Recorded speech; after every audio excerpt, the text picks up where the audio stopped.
একা একা মার্কেটে যেতে হলো, কিছুই করার ছিল না, যেতে তো হবেই। হ্যালো এভরিওয়ান, কেমন আছেন সবাই? আশা করি ভালো আছেন। আবারও চলে আসলাম নতুন একটা ভিডিও নিয়ে।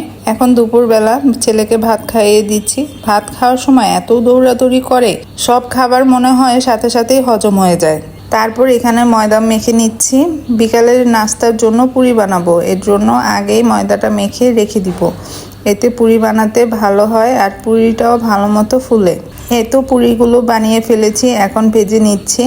খুব তাড়াহুড়া করে ভেজে নিচ্ছি, কারণ আমি একটু মার্কেটে যাব। নাস্তাটা দিয়ে বা নাস্তাটা একসাথে খেয়ে তারপর আমি মার্কেটে যাব।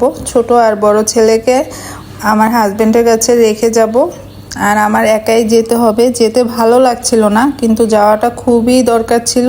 আর এই তো পুরিগুলো ভেজে নিচ্ছি। পুরিগুলো খুব ফুলছিল না, কয়েকটা ভালো করে ফুলছিল আর কয়েকটা ফুলতে চাচ্ছিল না।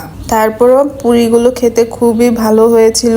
আজকে আমি বানিয়েছিলাম ডাল পুরি, কিন্তু পুরো রেসিপিটা ভিডিও করার সময় ছিল না, তাই এতটুকুই শেয়ার করলাম।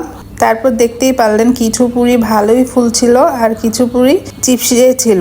তারপর চলে আসলাম হলো মার্কেটে। এখানে আমার খুব প্রয়োজনীয় টুকিটাকি কেনাকাটা আছে, যেগুলো না কিনলেই এখন চলছে না। যেমন আমার শাশুড়ির জন্য কিছু মেক্সি পেটিকোটের কাপড়, তারপর আমার ছেলেদের জন্য নিমা। যেহেতু গরমের দিন, তাই নিমা তো দরকারই হয়। এতদিন আমি বের হতে পারছিলাম না, আজকে যেহেতু বের হয়েছি, সব কেনাকাটা একসাথেই করে নিব। মার্কেটটা ভিড় নাই বললেই চলে, খুব একটা মানুষ ছিল না, একদমই ফাঁকা তা বলবো না, অল্প অল্প মানুষ ছিল। এখন আমার কেনাকাটা প্রায় শেষ, এখন আমি বের হয়ে যাচ্ছিলাম। আপনারা কে কে এই মার্কেটটা চেনেন বলেন তো? যদি এই মার্কেটটা কোন মার্কেট চিনে থাকেন, তাহলে আমাকে কমেন্টে জানাবেন এই মার্কেটটা কোন মার্কেট। আমার মোটামুটি।